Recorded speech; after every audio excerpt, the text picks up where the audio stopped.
लगता है। हान और उसकी टीम कंपनी छोड़ने की तैयारी कर रहे हैं। वे अपना सामान पैक करते हैं।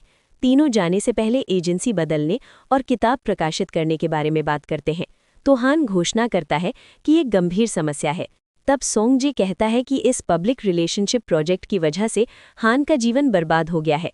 चूंकि पूरा देश जानता है कि उसका एक पब्लिक डेटिंग मामला था, भले ही वो सच नहीं था, लेकिन उसकी छवि बदल गई है। लोग उसे ऐसे व्यक्ति के रूप में याद करेंगे जिसने सार्वजनिक रूप से डेटिंग की थी, भले ही वो मार्केटिंग थी, भले ही वो असली प्यार नहीं था। इस तरह की छवि चिपक जाती है। इसलिए कोई कहता है कि किसी को जिम्मेदारी लेनी होगी, और आश्चर्यजनक रूप से सीईओ युन कहती हैं कि वो लेंगी। वो हान को एक विशेष वीआईपी सेवा और असीमित कस्टमाइजेशन का प्रस्ताव देती हैं। वो हान को प्रोग्रामिंग रूम में लाती हैं, जहां वे हान से उसकी आदर्श पसंद यानी आइडियल टाइप के बारे में पूछना शुरू करते हैं। पवित्र और मासूम फर्स्ट लव स्टाइल वो मना कर देता है, कहता है कि उसे पराग से एलर्जी है। फिर प्यारी और नखरे वाली, लेकिन वो फिर मना कर देता है, उसे नखरों से एलर्जी है। फिर एक साहसी और फ्लर्ट करने वाली लड़की, वो कहता है नहीं, उसे किसिंग से भी एलर्जी है। अंत में वो साफ तौर पर बताता है कि उसे क्या चाहिए। कोई ऐसा जो ठंडा हो, जो तेज तर्रार हो, जिसे देखकर लगे कि अगर उसे चाकू भी मारो तो खून की एक बूंद न निकले। कोई ऐसा जो दूसरों की बात आसानी से न सुने। संक्षेप में, कोई मुश्किल इंसान। ये सुनकर सब उलझन में है, लेकिन ये साफ है वो किसी खास व्यक्ति का वर्णन कर रहा है, और वो युन है। उसके बाद युन उससे सीधे पूछती है कि असल में समस्या क्या थी। हान कहता है कि उसके बारे में इकट्ठा किया गया डेटा पूरी तरह गलत है। सब कुछ ऐसी लड़कियां दिखा रहा है जो आह कह रही हैं। वो ये नहीं चाहता। युन उससे कहती है कि अगर वो जिम्मेदारी की उम्मीद करता है तो उसे अपनी पसंद साफ बतानी चाहिए। फिर वो धीरे से पूछता है, क्या तुम वाकई मेरे बिना ठीक हो? युन कहती है हाँ, लेकिन उसके बोलने के तरीके में कुछ मजबूरी सी लगती है। फिर वो उससे सिर्फ हफ्ते के अंत तक रुकने के लिए कहती है। वो मान जाता है, लेकिन शिकायत करता है कि ये परेशान करने वाला है। उसके जाने के बाद कर्मचारी फुसफुसाने लगते हैं। फिर यांग उसके पास आती है और उसे एक तरफ ले जाकर सीधे पूछती है, क्या तुम रिजेक्ट हो गए? वो उलझन में दिखता है। फिर वो कुछ और सीधा पूछती है, तुम सीईओ युन को पसंद करते हो, है ना? वो तुरंत इनकार करता है। वो हंसती है।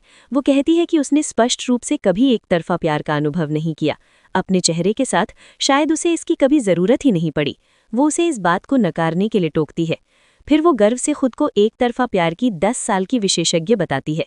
ये सुनकर वो उसकी मदद लेने के लिए तैयार हो जाता है। उसके बाद वो उसे टिप्स देती है। पहला टिप, खुद को स्वाभाविक रूप से दिखने दे। उसके आसपास इतनी बार दिखाई दे कि वो आपको नोटिस करना शुरू कर दे, ताकि वो सोचे कि मैं इस लड़की को हर जगह क्यों देख रही हूँ। यही लक्ष्य है, और हान वही करता है। दूसरा टिप, साझा जमीन बनाए। छोटे छोटे संबंध बनाए ताकि लगे कि आप पहले से ही करीब हैं। किसी बड़े कदम की ज़रूरत नहीं है, बस सूक्ष्म उपस्थिति।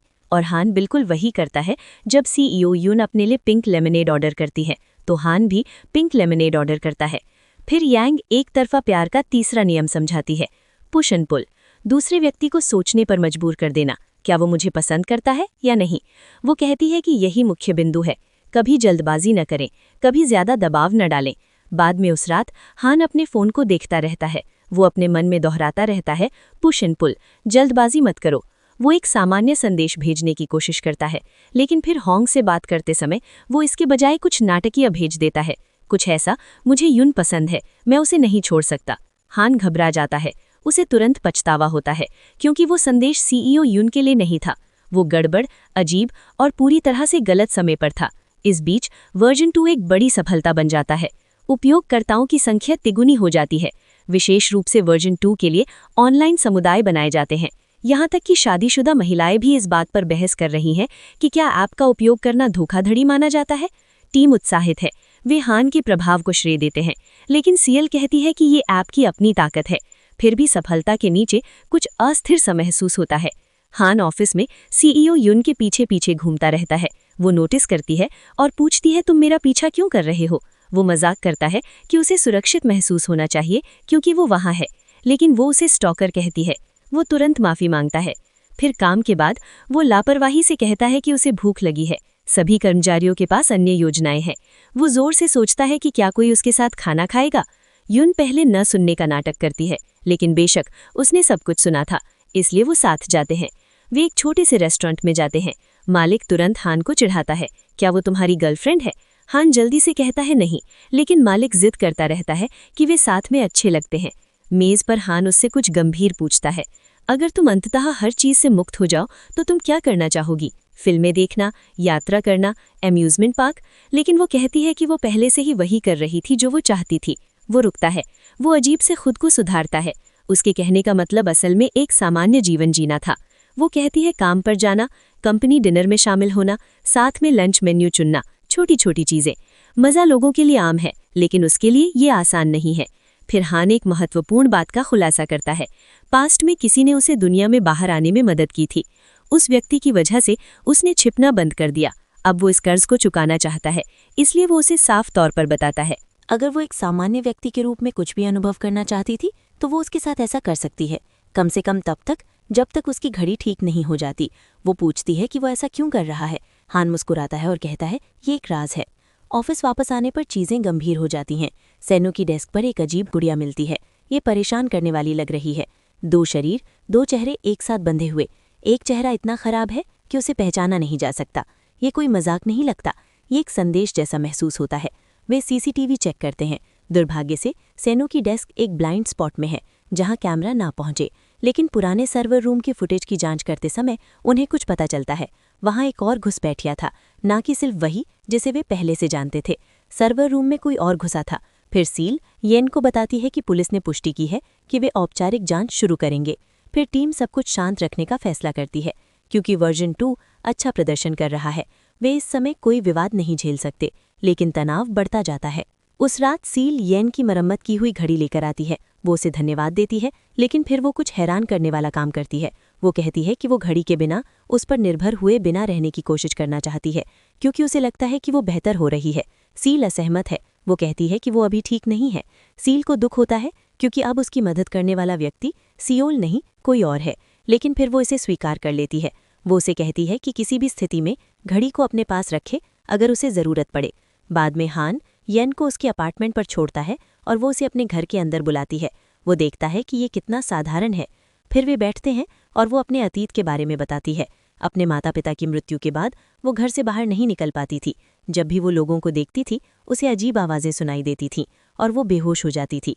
सील के आने तक वो बिल्कुल अकेली थी। वो हर दिन उससे मिलने आती थी। शुरू में वो सील के साथ 5 मिनट भी नहीं रुक पाती थी, फिर 10, फिर 30, फिर 1 घंटा। कदम दर कदम उसने उसे दुनिया में वापस लौटने में मदद की। घड़ी वो चीज़ थी जो उसने उसकी सुरक्षा के लिए, उसे सुरक्षित महसूस कराने के लिए बनाई थी। लेकिन अब वो कहती है शायद उसे अब इसकी ज़रूरत नहीं है, क्योंकि उसके पास कुछ और है। हान मुस्कुराता है और मजाक करता है, तुम्हारे पास पहले से ही एक ऐसी घड़ी है जो कभी नहीं टूटती। वो पूछती है कहाँ। वो अपनी ओर इशारा करता है। वो शर्मिंदा होकर हंसती है, लेकिन फिर वो धीरे से कहती है, तुम भी किसी दिन गायब हो जाओगे। ये वाक्य उसे कल्पना से कहीं अधिक चोट पहुंचाता है, इसलिए वो धीरे से उसका हाथ थाम लेता है। वो उसकी कलाई पर कुछ छोटा सा बांध देता है। वो कहता है, अगर किसी दिन मैं तुम्हारे पास नहीं रहा तो ये तुम्हारी रक्षा करेगा। ये आधा मजाक है, आधा वादा। इसके बाद वो उसके पास ही सो जाता है। वो उसे शांति से देखती है। एक पल के लिए सब कुछ बहुत सुकून भरा लगता है। फिर वो पेन लेती है और उसके चेहरे पर कुछ बनाती है। हान अचानक जाग जाता है। उसे कुछ अजीब लगता है। फिर वो बाथरूम जाता है और चिल्लाता है। वो बाहर आता है और पूछता है कि उसने उसके चेहरे पर क्या बनाया है। फिर वो शांति से उसे हटाने की कोशिश करता है, लेकिन वो आती है और खुद उसे हटाने लगती है। इस पल में दोनों एक दूसरे के बहुत करीब होते हैं। फिर अचानक हान उसे चूमता है और फिर वे किस करने लगते हैं। अगले दिन मीटिंग वाली जगह पर लोगों का एक समूह इकट्ठा होता है। वे सभी VR डेटिंग सिस्टम के उपयोग करता है और हर कोई आखिरकार व्यक्तिगत रूप से मिलने के लिए उत्साहित दिखता है। यहाँ कॉन्ग सान भी वहाँ मौजूद है। उपयोगकर्ताओं में से एक खुशी से कहता है कि ये अनुभव अद्भुत लगता है। इससे पहले वे केवल आवाज़ के माध्यम से अपने वर्चुअल पार्टनर से बात कर सकते थे, जो हमेशा थोड़ा निराशाजनक लगता था। लेकिन अब नए सिस्टम के साथ सब कुछ बहुत अधिक वास्तविक लगता है। एक और उपयोगकर्ता इसकी तुलना दुनिया के दूसरे सिरे पर रहने वाले प्रेमी से करता है। हर दिन फ़ोन पर बात करने के बाद आखिरकार उनसे मिलने और साथ रहने में सक्षम होना अविश्वसनीय लगता है। हालांकि जैसे जैसे उन्होंने बात जारी रखी, उन्हें मानवीय इच्छाओं के बारे में कुछ दिलचस्प महसूस हुआ। सबसे पहले अपने साथी की आवाज़ सुनने से उन्हें देखने का मन हुआ। फिर उन्हें देखने के बाद उन्हें छूने की इच्छा भी करने लगे।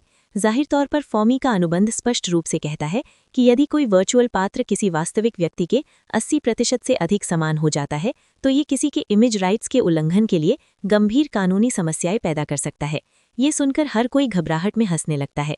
फिर उपयोगकर्ताओं में से एक कॉन्गसान नाम के एक और प्रतिभागी के बारे में उत्सुक होता है।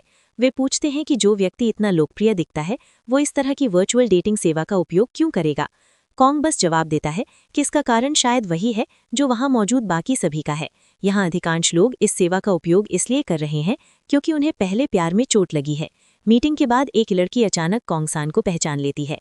कॉन्गसान थोड़ा घबरा जाता है और जल्दी से उनसे कहता है कि कंपनी में किसी से भी इस मीटिंग का जिक्र ना करें। वे नहीं चाहते कि उनके सहकर्मियों को पता चले कि वे इस कार्यक्रम में शामिल हुए थे। जाने से पहले वो व्यक्ति कॉन्गसान से ये भी पूछता है कि क्या उनके पास कल फिर से मिलने का समय है। अगर अभी तक आपको वीडियो पसंद आई है तो वीडियो को लाइक सब्सक्राइब कर दें।